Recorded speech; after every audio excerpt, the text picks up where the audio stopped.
Round one. Fight. Heroes never die. I'm Commander Shepard, and this is my favorite store on the Citadel. I used to be an adventurer like you. Then I took an arrow in the knee. Power, sex, power. They both come down to one thing.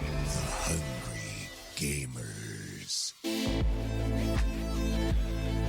Hello, hello, hello, and welcome, boys and girls, to the 278th episode of the Hungry Gamers podcast. We are powered by 8bit.net and those sexy legends over at Audio Technica. I'm your extremely humble host, Brendan White. You can find me just about everywhere at Brendan 8bit. And joining me today, the Graveborn to my Spore Warden, my podcast Ride or Die. You can find her on them socials at Miss Ali Hart. Miss Ali Hart, how the bloody hell are ya? I'm getting older and technology is getting worse. It's so frustrating. Yeah, it's all happening. I guess behind the curtain, listeners, we are road testing a new microphone configuration in Miss Hart's studio at the moment. So let me know how I sound. Yeah, let us know after you listen to this episode how it went, because obviously we're trying it live right now just to see how it goes. But it's sounding good. It's sounding good on our respective ends. Only time will tell. Indeed. But one thing that time certainly told me this past week, I apologies, listeners. I let you down. I only saw one of the two films that I said I was going to check out this week. I didn't get around to seeing Sonic 2 last night. I ended up playing a lot of Tiny Tina's Wonderlands last night with Benny McJanet, because it was his birthday yesterday. So happy belated there, the Spawny 13. Happy 50th, you old bastard. But it was one movie this week. Watched Morbius, the human vampire. That's the one that won. Yeah. It's because I had like an early advanced screening pop up around my area. Okay. So I'm like, I'm going to go peep Fair this. enough. And you know what? Like, was it an Oscar winner? No way. Would it win an award in any ceremony outside of the Oscars? Probably not. But oh dear. I thought it was better than the two Venom movies as a baseline to work off, if that's that anything to compare. I mean, it's a push. It's neutral. I don't know how that is for like gauge on rating a movie of it's better than this thing. Yeah. So like obviously this falls into the Sony Pictures superhero jaunt. Like obviously they have some DNA attached to the Spider-Man films, which are usually pretty great depending on which iteration you're talking about. But yeah, they're really horny on making their own, I guess, broader Spider-Verse through Sony as opposed to Marvel Pictures. And there were some parts of Morbius where I'm like, you know what? I enjoyed this. This has got some potential. And then there's some other parts where I'm like, what were you thinking here? What were your creative choices here that you made to get to this point? Jared Leto, he was fully committed to playing Michael Morbius. Like, he embodied this character pretty well. Love or hate Jared for a whole host of reasons. That's up to you. He doesn't seem like the best guy all the time outside of the roles he plays, but he was committed to playing as Morbius. He gave it his all. We obviously also got Matt Smith, of Doctor Who fame and a host of other things, playing the primary antagonist, and he was having a ball. He was in. Like, he was like, I'm playing this role. This is fantastic. I'm having so much fun. So it was nice to see all the actors involved really, really giving it a crack. So that sort of offset some of the cheesiness and the campiness and the unevenness of the writing and how they've sort of cut this thing up in post. Yeah. But I didn't regret, like, it's about 100 minutes runtime. I didn't regret the time. I didn't leave it going, oh my God, this is the worst. Like, I watched Venom 2 the back end of last year, and it's one of the worst films I've ever seen. But this, if we're gonna score it, I'd give it a solid 5 out of 10, maybe. Wow. Yeah. So it's on a pass. It gets that C plus or whatever. No. I'm just trying to think in contrast, because me and you obviously have very different rating scales when it comes to games, movies, and all that sort of stuff. So if you've given it a 5, it has to be a 4 for me, right? Like a 3 or a 4. Yeah, I'm a lot more lenient. You are very forgiving. Considering like, you know, what Rotten Tomatoes and some of the reviews have said about this movie. So maybe they're a bit stuck up. I don't know. But I'm the person... Rotten was what, 17%, I think I saw this morning? 17, yeah. It's definitely in the teens. Because there was a joke about this is the first time Jared Leto's upset about something about the under the age. It was a gross, seedy sex line, really. But yeah. Because he's a creep. Oh, is he? That's good. That makes me feel a bit better because I was having a conversation with my husband about Jared Leto, and I'm like, why do people keep putting him in things? I'm trying to think, like, what if I have seen him in something where I was like, wow, he's a good actor, but he keeps on getting roles. So I think he's it's not often you see him as the lead in a film. Like he's always like the memorable like side character, bit character. Like you think of all the movies he's been in, and it's always this very big performance from his side, but he's never the lead of the film. Well, at least nothing that immediately comes to mind to me. Like he's, you know, Dallas Buyers Club, Fight Club, Requiem for a Dream, always like a side character, well, not the focal. So in this... American Psycho as well, fantastic film. But he's committed to Morbius. It's not the best movie, but like I didn't walk out of that 100 minutes going, oh my God, I'm never getting that back. I'm like, you know what? It was dumb. I enjoyed my popcorn. But was it dumb on purpose? Like there's a movie that goes out there being like dumb, enjoyable kind of thing. And then there's like, oh no, they were trying hard. I found this dumb. So therefore it was enjoyable. No, maybe a little bit. Like you can see and sort of doing a little bit of reading up afterwards just to sort of understand the vision that Daniel Espinosa, who directed this thing, you could see that this was typical. It was shot and probably cut together in a certain way, and then in post, all the fat cats got involved and went, you know what? No, we need more of this and less of that. And you can sort of see with how it's edited and cut in certain scenes that there's meant to be something else in between there to maybe fill that world out a little bit more. Like, yeah. It got it was very slow paced in parts, but then it was very rushed in certain parts. I'm like, man, if they added another 10, 15 minutes of backstory to this character or this sequence, it would have added a lot more to it. Like I say that as at 100-minute runtime, but I think if they added just a tiny little bit more meat, it would have made this film marginally better again. But the cast was fine. I'll make Tyrese Gibson makes an appearance from Fast and the Furious fame. Oh, his counterpart, the other detective. He's a comedian as well. I've enjoyed him in things. Yeah, I've enjoyed him in things as well. So yeah, he was an interesting comedic foil in the movie, which sort of dented the tone a little bit at the moment because it sort of like it walks this path where it's like they could lean more into the horror and more into that dark, foreboding, atmospheric creepiness. And it sort of like peeks its head in there a couple of times, but then it's sort of more so then goes into that actiony route a little bit. There was a couple of scenes and the way it was shot and the soundtrack and things that it felt very much like a bit of a nod to the Blade films. How dare they? Yeah. I get what you mean. Not in a disrespectful way, but I know as you're a big fan of Blade 1 and 2 especially. Yeah, we don't talk about 3. Yeah, there was a couple of hat tips in this where I'm like, I can see where if they went, all right, let's jump in off the back of this scene and go like fully embrace those Blade movies of the back end of the 90s and early 2000s, it could have been something special, but they held back. Then maybe they are trying to still tap into that because obviously the new Blade, they're rebooting it, right? They're not acknowledging the previous one, so maybe that's what they were trying to do. I don't know.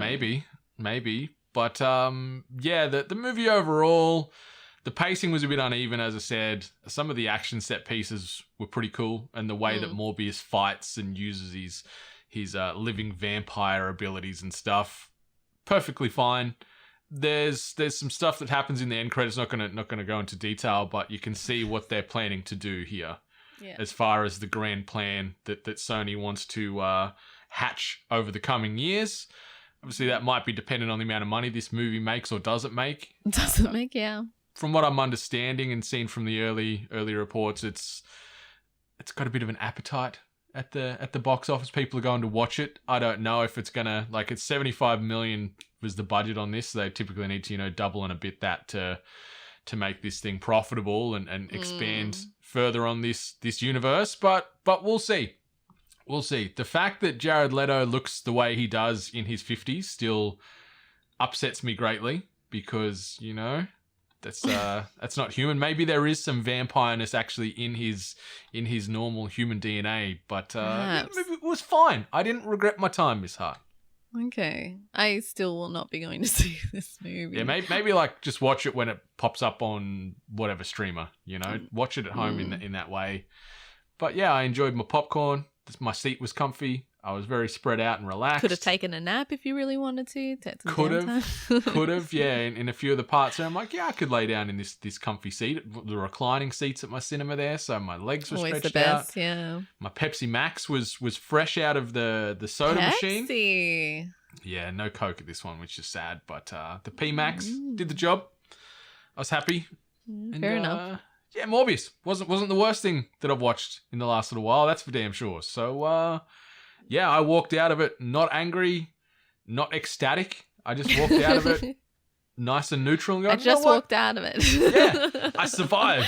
I survived the living vampire. But yeah, we'll see what comes of this movie in the coming months and years. If this will be a further springboard to bridging all these Sony characters and universes, but yeah, it was fine. You can see this was like they're using this film as a potential gateway to future world building. But yeah, it was okay. It was all right. Fine. It was a 5. Give me a 5 out of 10. Give me a 2.5 out of 5 stars if we're jumping across different scoring mechanics. But circling back to what I mentioned as well, I've been playing Tiny Tina's Wonderlands this past week. Been playing that on the Xbox Series X, obviously developed by Gearbox, published by 2K. I am really, really, really enjoying my time with this game. Mm-hmm. It's got the first-person shooter, action RPG mechanics that everyone knows if you've touched a Borderlands game. So it's very Borderlands at the core, but they've chucked a big D&D role-playing flavor over the top of this. So you're playing a character in this game that Tiny Tina is, DMing for all intents and purposes. And yeah, you're walking through this fantasy world, going to all kinds of different biomes, different locations that you would see in fantasy films and games, and you're getting a lot of the role-play tropes, the Borderlands-y tropes, just pop culture references everywhere, so many puns. Ashley Birch is absolutely crushing life playing as Tiny Tina, and then obviously we get Andy Samberg, Will Arnett, and Wanda Sykes portraying the main other characters names. Playing the game. Huge voice cast for the game. Yeah. And yeah, I'm really enjoying my time working my way through to try and take down Will Arnett, aka the Dragon Lord. And it's super fun. I'm at level 25 at the moment. What class did you choose? So I've gone a mixture. Like my first class I picked was the Clawbringer. So that's the one you've got your little dragon companion or your wyvern companion with you. And then when you get to a certain point in the game, you get a second class that you can mix and match abilities with. So I've got the Clawbringer and then the Spore Warden. So that's the one with the little mushroom companion. Yes, that's the one that I have my interest. I want that little mushroom chasing me around. So I've got these two little companions just running roughshod on the battlefield. The little mushroom companion, I just opened up an ability for the little mushroom where it does this big AoE fart during the battle, and there's just a big poison fart cloud around the battlefield. And then you got that with the little dragon flying through, shooting flame. I'm shooting lightning, and it's just AoE elemental chaos on the battlefield. And it's so fun, and it's just so charming and quirky and so much full of character. Like going from Ghostwire Tokyo to this, it's night and day, where Ghostwire was so cut and dry and a narrative that just didn't really hook me and characters that I didn't care about, to this where I'm just laughing and chuckling along constantly and having these cool big battles, and the voice work is on point. The cell shading graphical style that you're familiar from Borderlands and such on the Series X, it is looking stunning. It is so pretty. And yeah, it's just tight combat. The fact that it's crossplay as well. So, I can jump on. I was playing on Xbox. Benny was playing on his PlayStation. Oh. That, in essence, is cool. But the cross-platform connectivity, boy howdy, does Gearbox and 2K need to sort that shit out ASAP. I got disconnected constantly, or like it would just freeze. I had a couple of hard crashes where the game was like, you know what, we don't like this anymore. Boom, We're back done. to the Xbox menu. And so that's been a bit painful. Like last night, we played for, I reckon, another maybe 3 hours last night. And I reckon I probably got disconnected from that game or had some kind of connection issue 5 times. That can be kind of rough, yeah. Yeah. So that online connective tissue between the various consoles and platforms needs some work, because also the input lag when you go into the social part, and I can see Benny's online and I'm clicking to join, I'll click it. It takes it feels like it takes 7 days for the A button to register that I've clicked it. And then it sort of ports me back to the menu. I'm like, do I just sit here and wait for it to then go through its thing and then it says it's connecting? But then if you click into a menu while it's doing that because you don't know it's doing that, it'll then freeze up and just weed out. So it's just like, hands off, just tell me what to do, Gearbox, please. Just get me in the game. Show me what you want me to do. Yeah. I haven't confirmed if the connection's better on the same native consoles. I haven't played with anyone on Xbox to know if it's just because I'm jumping from Xbox to Sony. The party chat that comes off the back of it too, the audio quality ain't the best. Having that party chat going from Sony to Xbox and vice versa. It's workable, but it's pretty shitty. It's rough, yeah. I'm hoping in the coming weeks they sort of patch all this and it becomes a nice, seamless, smooth, easy connection so you can play together and have fun. Because that's where this game really sings, is the co-op mode of it. Because when you're playing it solo, the story's great, but it's the same formula. Go into this area, shoot a heap of shit, grab a few things, go to the next place, shoot a boss, go to the next place, loot, da-da-da-da. So it's much funner playing with somebody or some bodies, because you can have a larger squad and you can have local split screen as well. So if you've got someone going to play with you, you can do the old split screen on your screen, and then also jump into a game with someone else. So you can play co-op on the couch, also online at the same time. So I think that's really cool. But the tone is so good. The writing is so great. The voice work is awesome. The character classes feel very distinctive. Like Benny is playing at the moment as the Stabomancer, so that's the rogue. Mm-hmm. And just sort of Shakara. seeing his ability sort of offset with mine and just the chaos that ensues on the battlefield. It's really fun, and it's a stunning game. The combat's tight. There's so much loot, so many weapons, as you know, with the Borderlands offshoots. But yeah, I'm really, really enjoying it outside of that cross-platform jerkiness. Business, yeah. So we'll see. I mean, it's good to hear it. I'm kind of happy to hear Gearbox kind of returning to form and actually having a positive release with this title, because we know that Borderlands 3 really hit some bumps and probably didn't have the release that it wanted to. From what I remember, there was a lot of issues and it hadn't been as well received from what I can remember. So it's good. And it's actually really good to hear that it still has that vibe where it's obviously a lot more fun to play with someone else, because I loved playing Borderlands, especially Borderlands 2 co-op. I just think it just adds that next level element of just craziness and, grabbing guns or grabbing the thing. Actually, is it a shared inventory? So you can have it when you jump into the game, you can choose to have it as cooperation as far as the inventory set, or it can be like, I can't remember the word. It's another like word play on something or other. So you can have it set so any chest or any boss you take down, you've got your own inventory loot pool to grab from, or you can have it set where it's not first in, best dressed. So you can either have it set where enemies down, people run to try and get the gun or the melee weapon, or you can have it set where, no, I've got my pool, you'll have a different pool when you see, and then there's no conflict. So we've been playing it as, cooperation as they call it, and it's just easy. That way you don't have to worry. Like, with these games, with the RNG, the last thing you want is this god roll weapon drops and then someone's like, yoink, and you're just left with a trashy green. So, it's fun. And the cool thing as well, I've noticed, is because I was like level in my the level early 20s and stuff like that, and Benny was like level 8 or 9. Yeah. The enemies he's fighting, even though they're the same enemies on our screen, it scales to his level and my level. So he's killing them around level 8, 9, 10, whatever, and I'm at level 20 through to 25. So I guess that's good, yeah. Yeah, so you're still getting an even experience no matter what tier level you are. So the enemies are going to be difficult for you no matter what level you are. So it made it fun for me because I thought, I've got to go back now and it's just going to be walking through and killing these low level things. No challenge, but straight away you see the level at my level. I'm like, this is cool. That's a good little mechanic there. It's good to have. Although sometimes it's always easier to level up if you join someone with a higher level.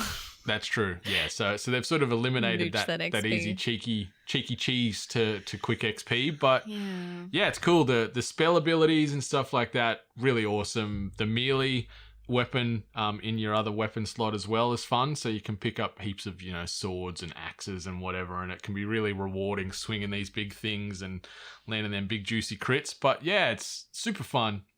Super enjoyable. The writing is on point, and as I said, that voice work that Andy Samberg, Ashley Birch, and co, they're in. They're fully committed, and it just elevates this experience even more because it's just so clever and so smartly written. And yeah, I'll be playing this. A little bit more. But anyone out there that wants to play, you've got to connect via your Shift ID. Obviously Gearbox and 2K have their own little naming convention, so you've got to have a shift ID, and mine is Bren, BREN, and then 8-bit. So yeah, if you want to come rumble, because you can just drop in and drop out at any time. So if you see me online, Bren 8-bit, because apparently someone out there has taken Brendan 8-bit and I can't have that as my shift ID. Are you sure it's not you? Definitely. No, I went through my emails to confirm, and yet it wasn't me. So I don't know. Whoever's taken my identity, give it back. Please. But yeah, for now, Bren 8-bit on the little shift social search there. So come slay some beasties with me because it's a ton of fun. Yeah, I'll probably have to join you guys soon because it does sound like fun. I guess I was a bit anxious after, the bad taste that Borderlands 3 left in my mouth. So, but this is sounding positive, so I might have to join in. I think so. And especially too, like you could just have one single copy of the game potentially and you can play that local co-op as well.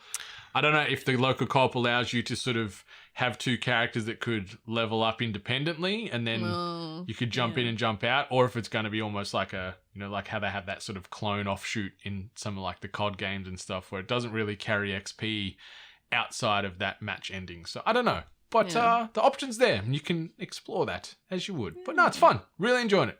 Highly recommend it. Looking into it. I'll have to check it out. What about you, Miss Hart? What have you been doing this week?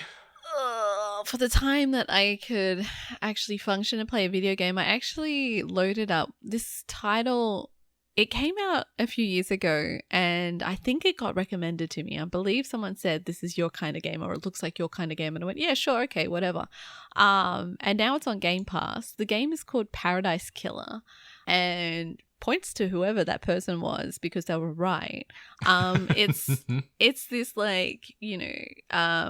adventure game with a crime-solving element of like you're investigating a crime of murder and you've got to interview people, you got to pick up clues. There's all these other kind of contrasting stories and things that you're kind of going through, but it's set in this absolutely gorgeous, like vaporwave, like 80s kind of like synthy kind of styled universe, and it's just gorgeous. It's such a gorgeous looking game. Yeah, I'm looking at a heap of stills and stuff, and it's the art style is just all for it. Yeah, the character design is gorgeous. Like the characters are just like basic 2D drawn kind of design. They don't really hit that 3D element, which is fine. And they really like lean into it as well. Like you yourself can walk around them, but they're just like a piece of paper kind of thing following you. But that didn't really bother me. Like the design is gorgeous. And the music. The music is so good. It is just so chill and great in the background. I actually I loaded this up just taking a gamble of just being like, you know what, I'll load it, I'll see how it is. Pretty certain I played it for quite a few hours.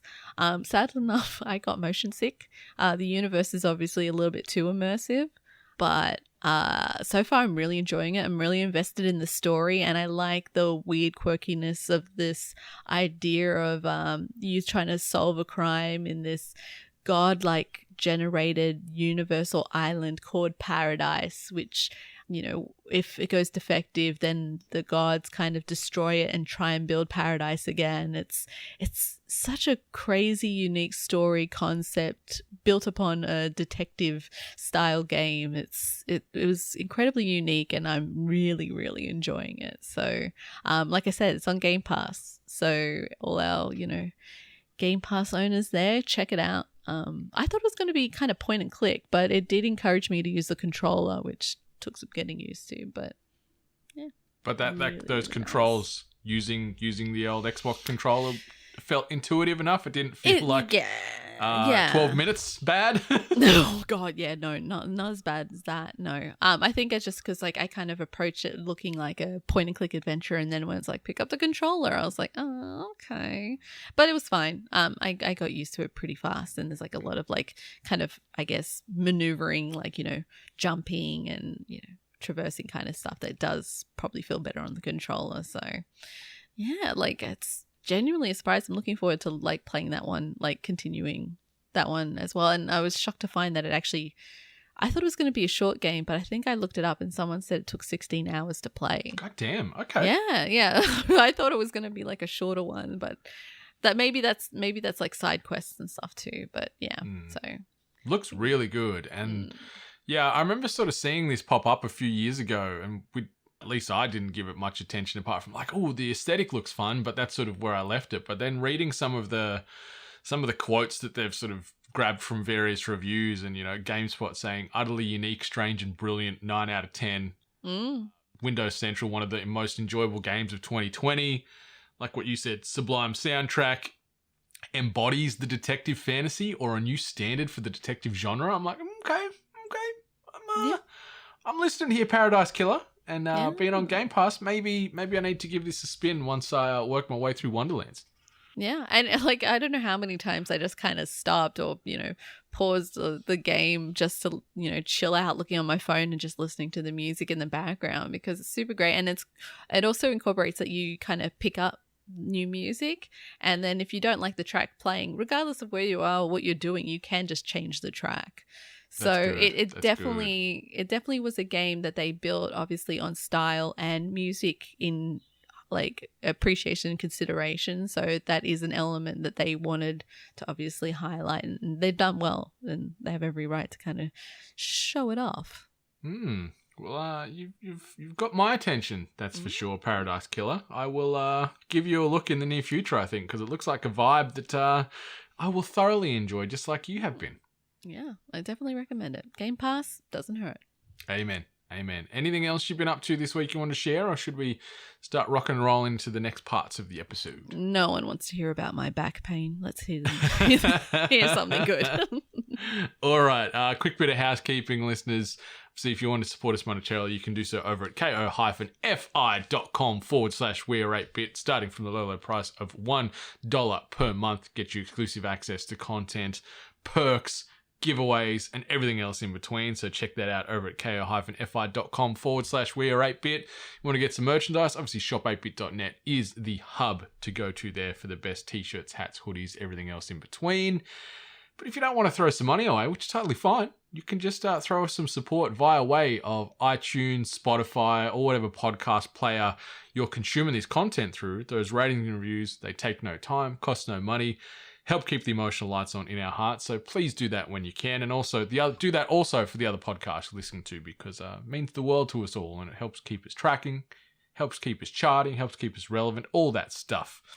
One last bit of housekeeping. Obviously, our April giveaway is live still. We'll be running for the next several weeks. You can win yourself an ADG1 gaming headset courtesy of our friends over at Audio Technica.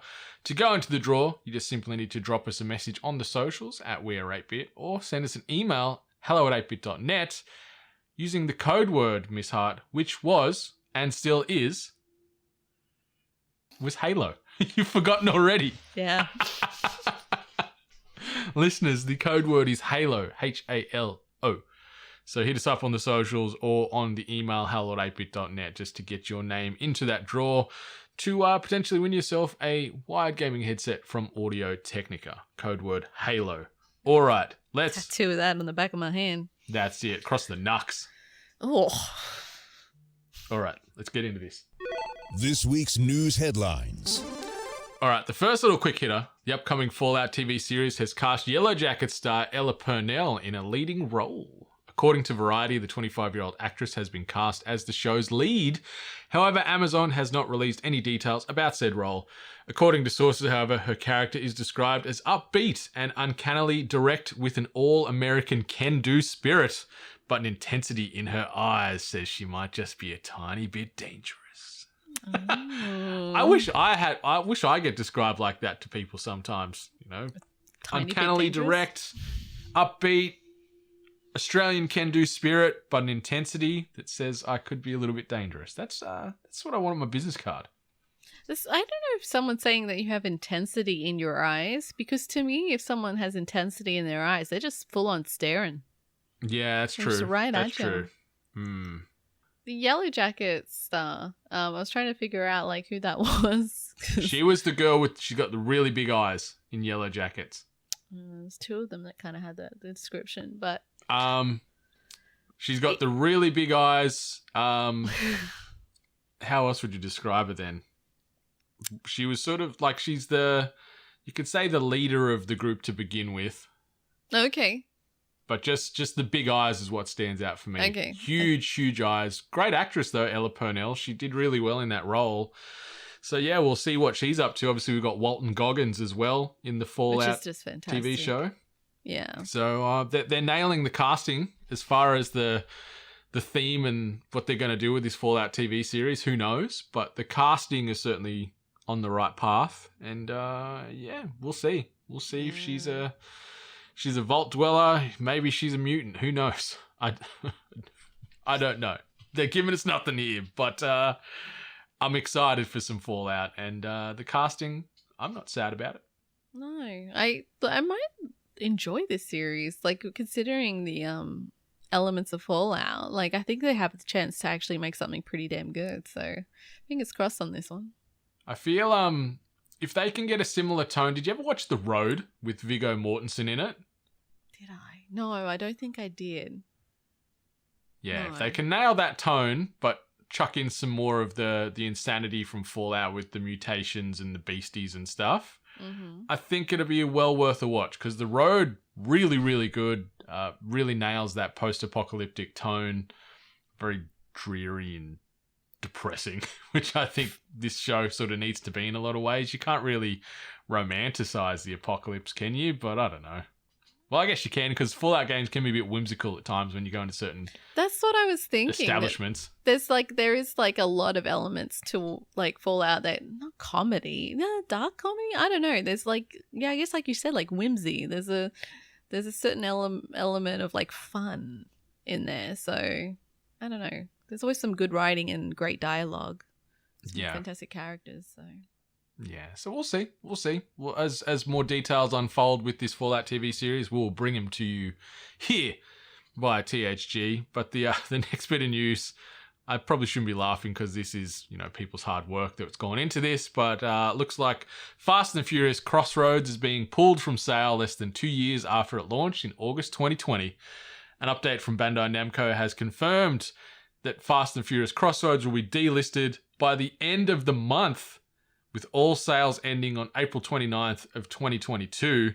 And the quote reads, "If you bought the game digitally, it will remain in your library and can be re-downloaded in the future. Any DLCs purchased before April 29th will also still be available to use after this date." But any Fast and Furious fans out there that have still yet to purchase Crossroads, you've got yourself 28 days to purchase this. Otherwise, it's gone for good. Like, this game came out, was released very poorly. I mean, reviewed very poorly, I should say. But yeah, it's out of here.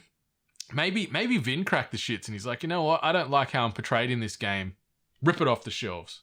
If there's one thing that we've learned is that Vin Diesel doesn't really have a line to cross when it comes to quality. So I don't think that would be it. Yeah, so the game was originally described as a team-based vehicular heist action game with players taking on high-speed heists and adrenaline-fueled stunts alongside the likes of Vin Diesel, Michelle Rodriguez, and Tyrese Gibson. So, yeah, I don't know.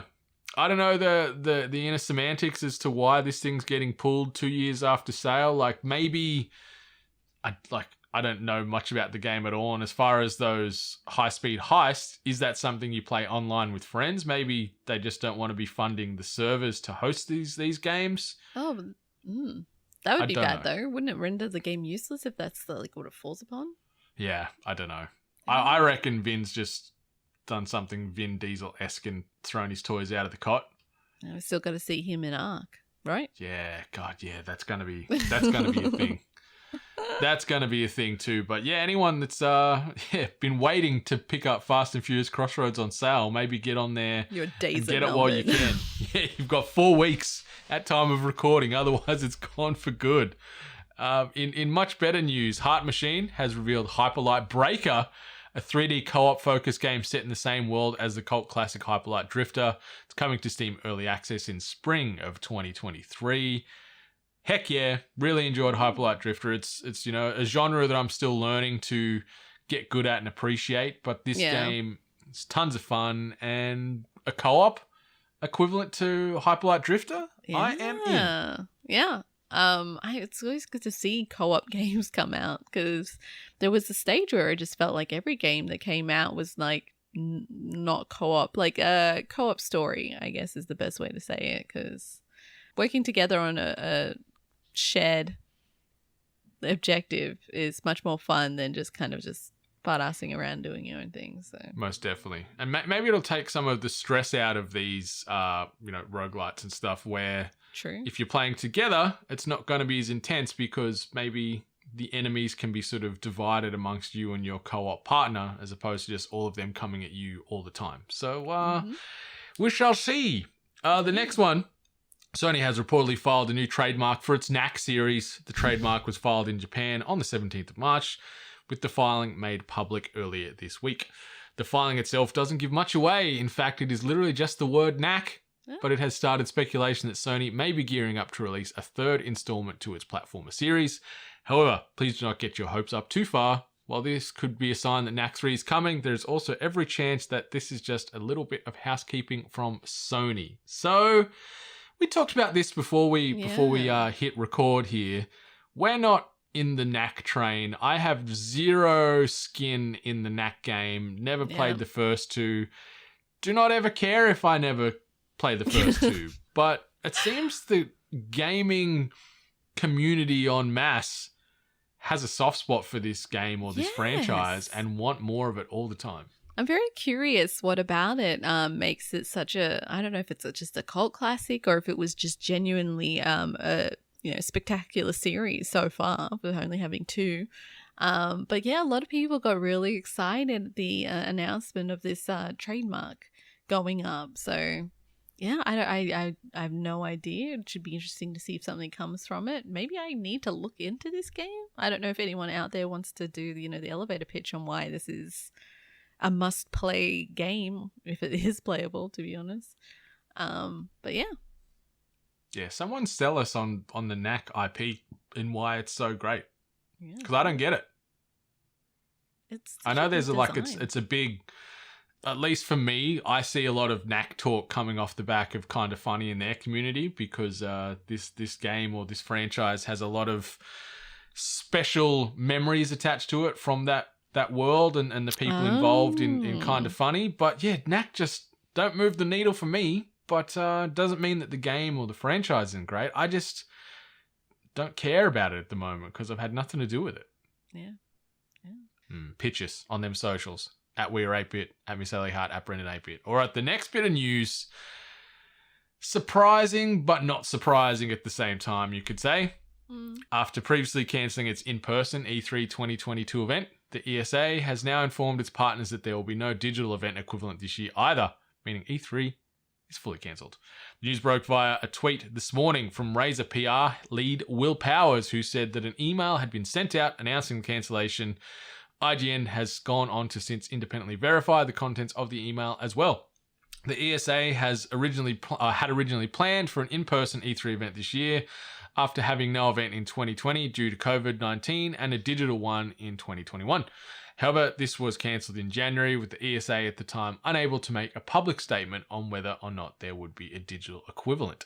According to sources speaking to IGN at the time, discussions around E3 had been fraught throughout the year, with third parties normally involved finding the ESA's ongoing silence regarding their plans frustrating. So, not surprised. We've talked for the last several years about this and using big dramatic lines like the death of E3, is E3 still relevant? All these big headlines like that. And I think this announcement just goes to show that maybe E3 ain't ever coming back after this, because we're getting so many online exposés and showcases and events, and we've talked glowingly about it because it allows these devs and PR companies and publishers to control the narrative a bit more, to release it exactly how they want in a pre-recorded environment.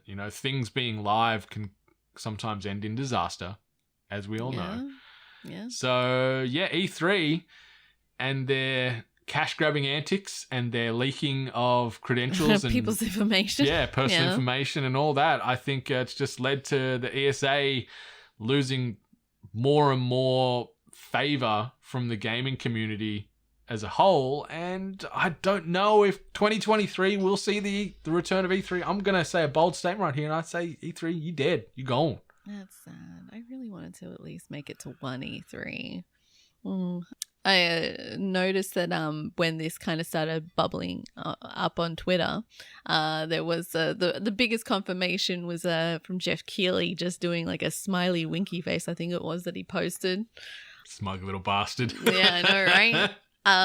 I can understand why getting rid of E3 would be a concept that a lot of people would be getting behind, because even now, I think we might be seeing a lot of these events and a lot of like crossing over of titles. So we'll see a title being presented maybe on Nintendo, and then we'll see it again at an indie showcase, and then we'll see it again at a wholesome indie, and then we'll see other titles where it will be on both the PlayStation event, it will also be on an Xbox event, then it will also be on a other event, and then so it might be just too much. So it's just kind of sad that the big is the one that's not getting involved and is essentially, like, I'm assuming, suffering from this whole online digital showcase.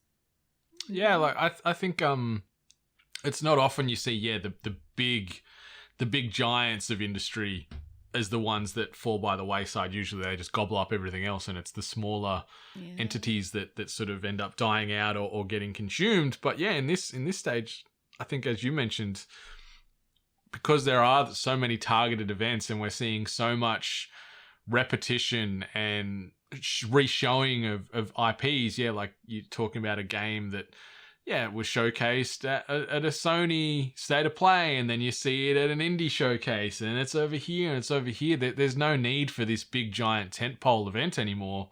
Like, we've still got Gamescom and Tokyo Game Show and stuff like that. Wow. But E3, I think, could be on its way out. Like, because we get parts of this through things like PAX, the various PAXs still around the place. And then a lot of these digital events where we're getting at least some kind of event every month, sometimes twice a month from various outlets around the globe. So, yeah, the sheer cost of putting on a physical E3, that output does not probably equate to the input. I know they tried to pull it back, and it's like, now you can have general population tickets, and it's going to cost you this much to get in there and join these queues to try and do a bit of a cash grab. But I think, ESA and E3, Gonskis. I think this is it. They're out. Yeah, I guess you don't really need an in-person event where if you go for demos, maybe, but anything else, like trailers, you're like, I'm just going to see that trailer anyway, so it doesn't really matter, does it? Nope. Very curious state of affairs.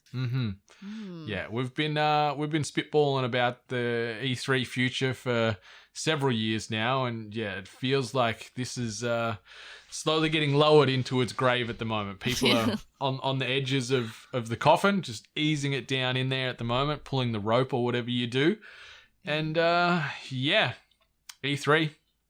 potentially preemptive rest in peace, but we'll see. On much more positive news, we hypothesized about this just last week as far as Project Spartacus. We're talking about Sony's announcement, and they've officially announced the all-new PlayStation Plus subscription with multiple tiers. So Sony has revealed its Xbox Game Pass competitor, an all-new PlayStation Plus that brings together the existing PS Plus and PS Now into a 3-tier subscription service that includes up to 700 games and access to retro games at the top tier. It will open for some markets in June and roll out worldwide regionally after that. After months of reports and even longer being speculated about, as we did just last week, Sony finally revealed the new service earlier this week. It consists of 3 tiers: PlayStation Plus Essential, PlayStation Plus Extra, and PlayStation Plus Premium. As part of the move, PS Now will be closed down, with members migrated to the Premium tier with no change to prices at launch. So breaking down these 3 tiers, PlayStation Plus Essential will give you the same PlayStation Plus service that currently exists with no changes to the pricing. It includes 2 monthly downloadable games, discounts, saved game cloud storage, and access to online multiplayer for most games. If we were to jump up another tier to PlayStation Plus Extra, this gets all the essential benefits and also adds a catalogue of around 400 PS4 and PS5 games that can be downloaded at any time while you're a member. It includes first-party and third-party games, but no new exclusives will launch into the service. So no day one exclusives like you're seeing on Xbox Game Pass. In the US, it's costing $14.99 monthly, $39.99 quarterly, $99.99 yearly. No Australian prices have officially been confirmed at time of writing. And then the highest tier you can get is the PlayStation Plus Premium. It includes all the essential and extra benefits and adds 340 extra games to the catalogue, including PS1, PS2, and PSP games for streaming and download. PS3 games will also be available only to stream. Streaming can be carried out on PlayStation 4, PlayStation 5, and PC. Premium members will also receive time-limited trials of some games. In the US, it will cost $17.99 monthly, $49.99 quarterly, and $119.99 yearly. No Australian pricing for that at time of recording, but also, as an FYI to those people here in Australia, we don't obviously have access to Sony's cloud streaming PlayStation Now service. So this means that unlike the other 19 countries with said service, we don't have access to the range of PlayStation 3 games available in the PlayStation Plus Premium tier. With the introduction of the newest tiers, more PlayStation 3 games might be added, and we will not see a bar of them. So what we get instead, based off some additional information from the PlayStation blog post, is PlayStation Plus Deluxe in select markets. And so this is for markets without cloud streaming. PlayStation Plus Deluxe will be offered at a lower price compared to Premium. and it includes a catalog of beloved classic games from the original PlayStation, PlayStation 2, and PSP generations to download and play, along with the time-limited game trials. Benefits from Essential and Extra tiers are also included. Pricing for the AU market, not currently available, but yeah, so we don't get PlayStation Plus Premium here in Australia. We're getting PlayStation Plus Deluxe, but that means no PlayStation 3 game access here. So that's broken a few people's hearts. Yeah. It's pretty shitty. The fact that, yeah, we still don't have PlayStation Now here. Australian internet sucks, but also then having to probably shell out an X amount of money to have a localized data center here to support this type of streaming is a cost that Sony does not want to pony up for at the moment. But PlayStation Plus Essential, PlayStation Plus Extra, PlayStation Plus Premium. Miss Hart, are you in? Are you going to jump in at one of these big tiers and go play all these games from yesteryear? I don't know, because the tier that I would be genuinely curious about is probably the PlayStation Plus Premium, because there's a lot of like even PS1, but like PS2, PS1 games that I would want to play if they're on there. Like, you know, I might not even get the guarantee that these games might not even be on the service. So I don't know, maybe not.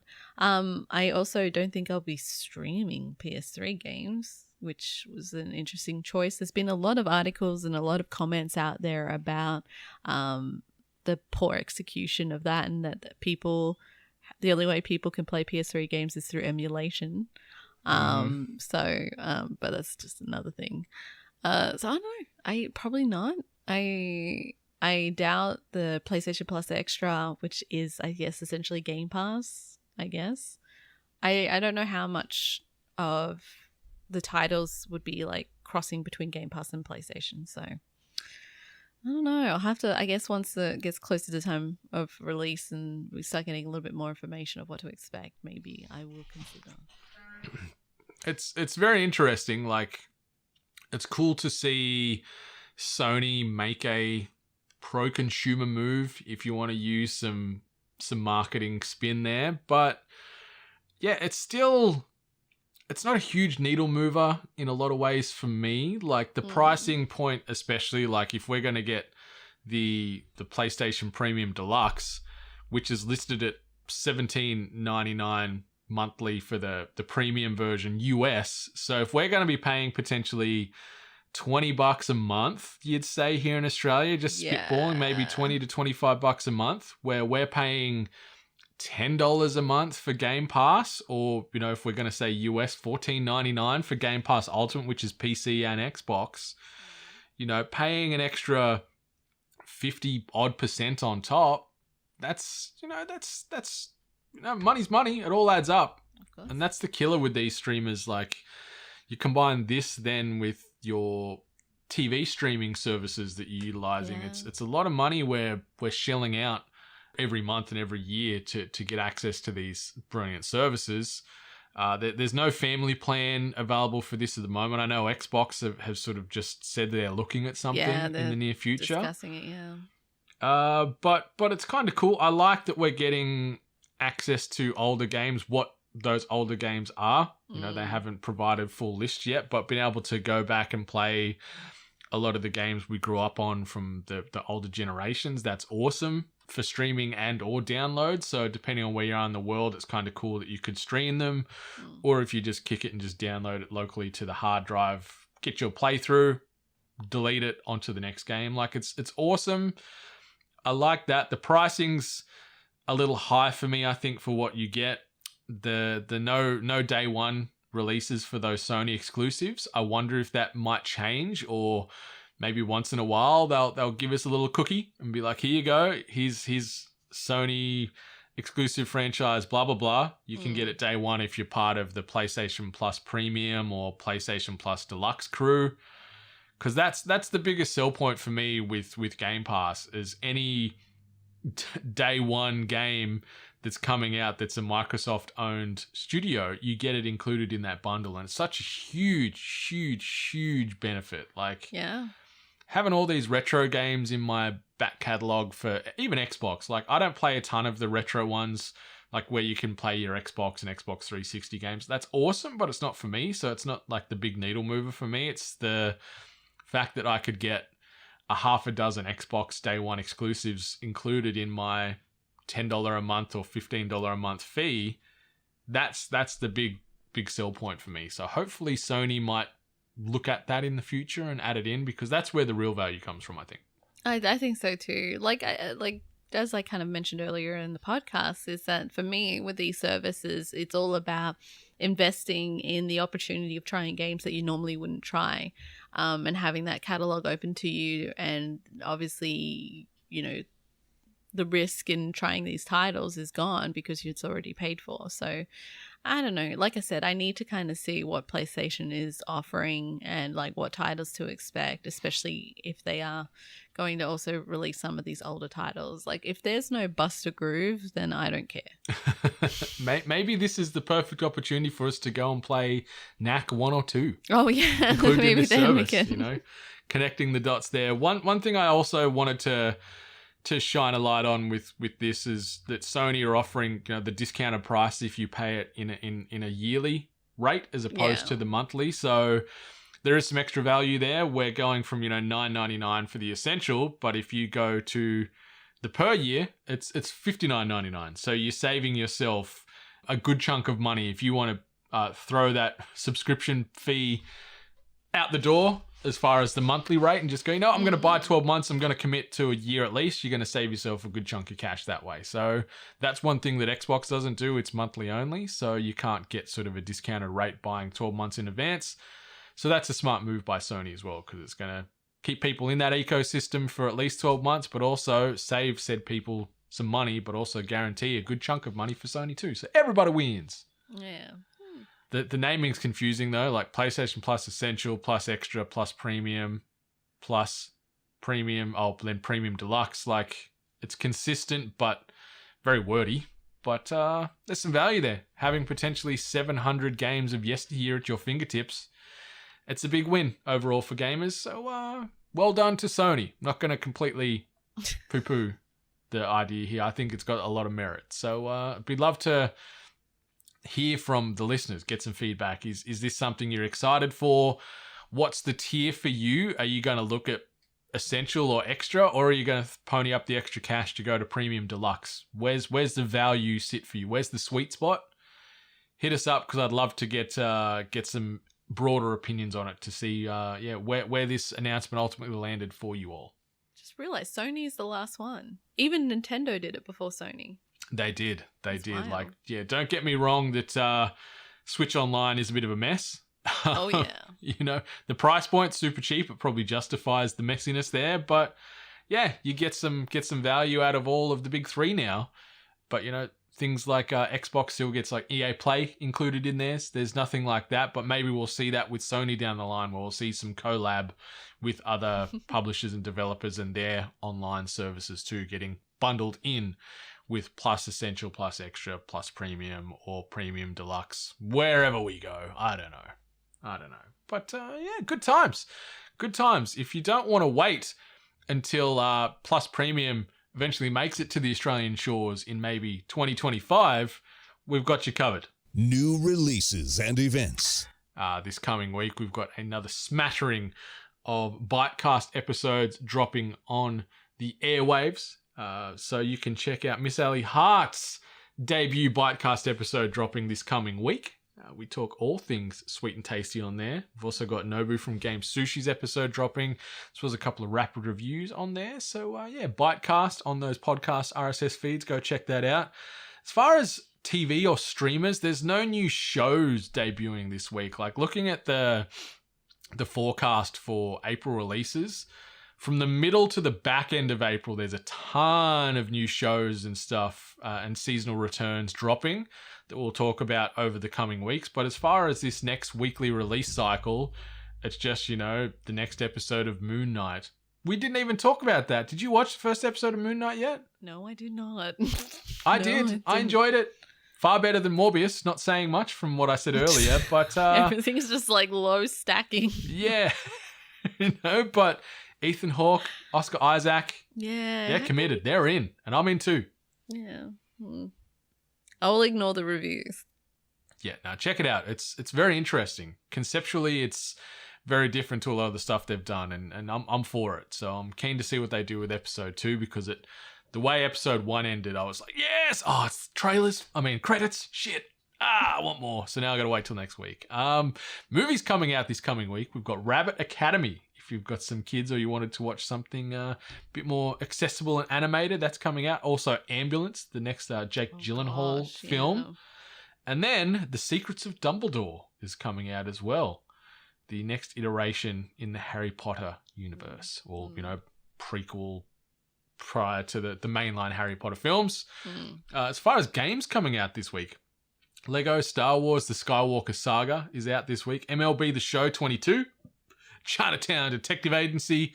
Chrono Cross The Radical Dreamers Edition. Godfall Ultimate Edition, which is obviously the big eyebrow raiser here because it was a PlayStation exclusive, PlayStation launch title exclusive for the PlayStation 5 and obviously PlayStation 4, but now it's on Xbox as well. So there you go.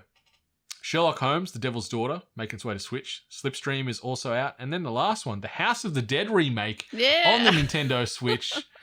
Those games were so hard in the arcades. So hard, but so fun. I wasn't allowed to play it because it had the big red sticker on it saying you had to be 18 years old to play it. And it had that, from the one that was in my arcade, it had the little, curtain. Mm-hmm. Yeah. They're scary and violent when you got to go behind a curtain to play a shooter. Yeah. So great, though. So great. I've spent many an hour and many a token or a credit or just a gold coin playing those House of the Dead games over the years. Or just the shooters in general. I love a good shooter. Time Crisis? Yeah, that's the one. I love Time Crisis 2, I believe, was the one that I favored the most. Mm-hmm. I just remember the action. Yeah. Reload. Press that foot pad and duck and weave and do your thing. But a little assortment of games there. MLB The Show 22 is probably the biggest needle mover for me there. Not Lego? No, I enjoy the Lego games, but I've outside of playing them with my younger sisters when they were little, I haven't really played many of the Lego games. I like the concept, but it just doesn't hook me and drag me in the way I probably want it to. So the world loves them. Everyone loves these Lego games. Yeah, they're really well received, aren't they? Pretty wholesome. Yeah, and if Godfall somehow sneaks its way onto Game Pass, I'll play it there because I'd never touched it on PlayStation. Sneaks its way, yeah. I might also look at Chinatown Detective Agency as well. That one looked interesting. And that was the one that got sort of a bit of a showcase in the last couple of weeks. We talked about that on one of the indie showcases. Can't remember if it's ID at Xbox or a State of Play. But yeah, looked pretty funky. Let's jump into this. Sweet of the Week. And this is some bittersweet news for a lot of people, but you know what? We were all across this announcement well before it happened. We've been saying that there's no chance that this was going to drop in 2022. But this tweet comes via way of @Nintendo America. So this is the official Nintendo US-oriented Twitter account. And the tweet reads, The Legend of Zelda series producer Eiji Aonuma has an update to share about the launch timing of the sequel to The Legend of Zelda Breath of the Wild. Please take a look. And so there's he's on there talking about the game. And the big takeaway from this minute 30 or 90 second video that accompanies this tweet is the nice grab where you pause it there at 1 minute and 26 seconds. It says, the sequel to The Legend of Zelda Breath of the Wild is slated to release in spring of 2023. So put that one on the board as a small victory to you and I, saying this game ain't coming out in 2022. Yeah. Spring of 2023, which is, that's the back end of 2023, isn't it? In US seasons, right? No, it's the start of the year. Oh yeah, sorry. Yeah, my bearings were off. I was mixing up. So Q1 2023, probably in line with the release of Breath of the Wild in February all those years ago. True, so yeah. 5 years ago in February.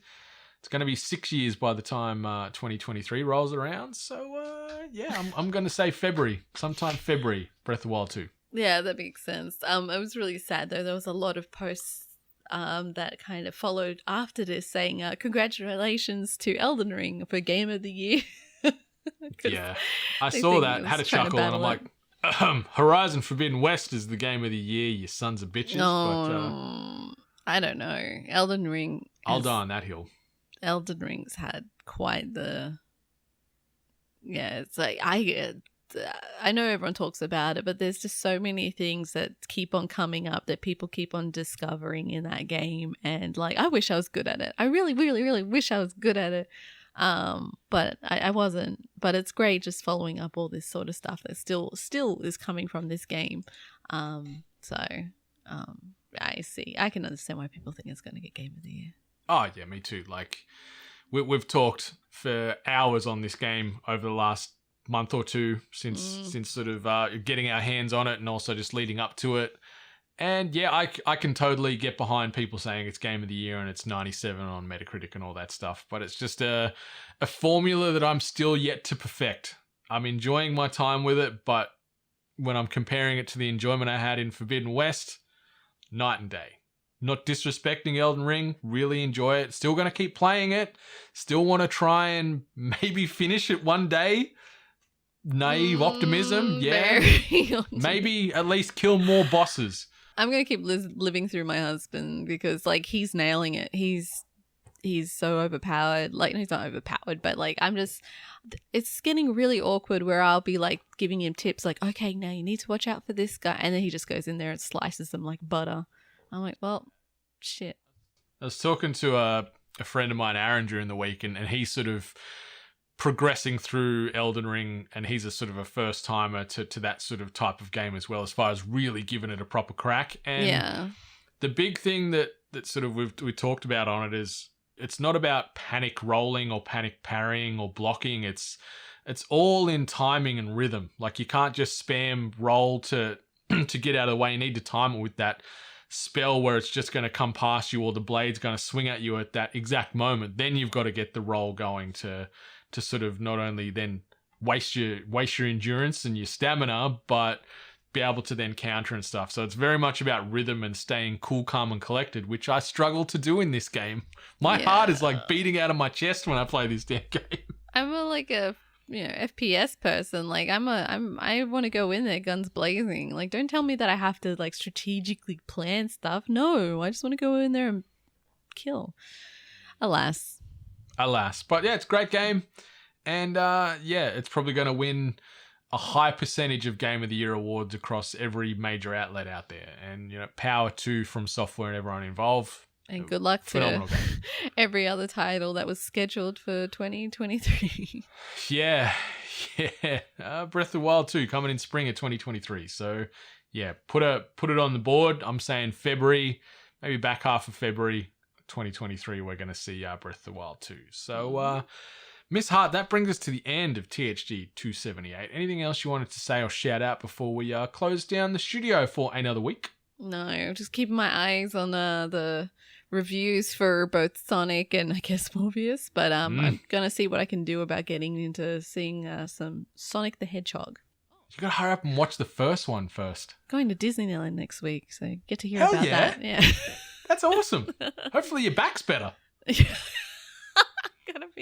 Gonna be an old person jumping on friggin' I don't even remember the name of the rides, the ones that hurt, but yeah. Oh well. Does she live? Find out next week. We're gonna see photos of you on the social. You're actually gonna be on one of those rascal scooters because your back's so sore you're just squirting around in a scooter.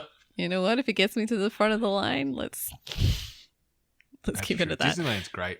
Have fun with that, though. I'm very jealous right now. Thank you. Yeah, it's been a long time. I haven't been since moving over here, so it's a little present from my husband. So Hell yeah. All right, listeners. Obviously, if you wanted to enter our giveaway for that gaming headset, remember the buzzword or the code word is Halo. On the socials. Hello@8bit.net. Get your entry in. We'll draw that at the back end of April there, so you still got time. But yeah, Halo is the buzzword. But yeah, 8-Bit Nation brings us to the end of episode 278. Thanks as always for stopping on by and showing that love. But until next time, much love. And stay hungry.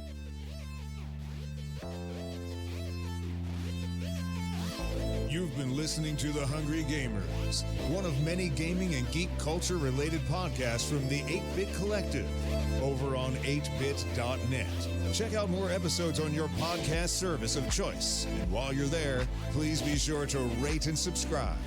Until next time, boys and girls, stay hungry.